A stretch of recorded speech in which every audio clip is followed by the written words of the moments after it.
Très tôt ce matin, le ministre de la Justice et des Droits de l'Homme a effectué une visite dans la famille de Soriba Souma, ce jeune qui avait été jeté du 5e étage d'un immeuble situé à Sendervalia selon les informations. Cette visite de Charles Wright s'inscrit dans le cadre d'apaiser les tensions enregistrées suite à cet incident. Le porte-parole du département a, au nom du ministre de la Justice, rassuré que lumière sera faite dans cette affaire.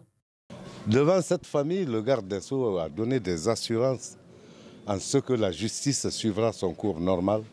Aucune influence extérieure n'empêchera cette évolution.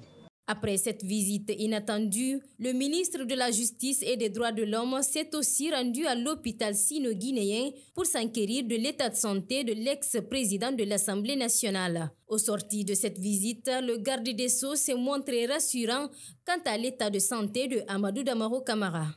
On aime souvent dire parfois que la justice refuse à ce que M. Damaro et M. Kassori soient évacués à l'étranger.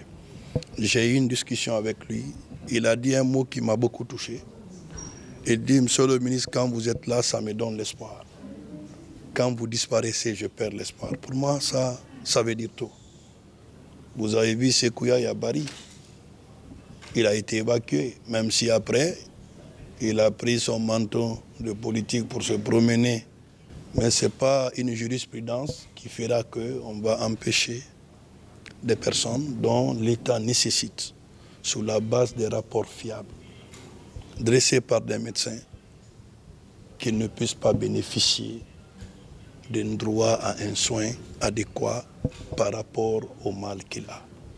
Le garde des Sceaux a exhorté aux médecins de fournir des rapports médicaux fiables sur l'état de santé des détenus afin d'autoriser des évacuations.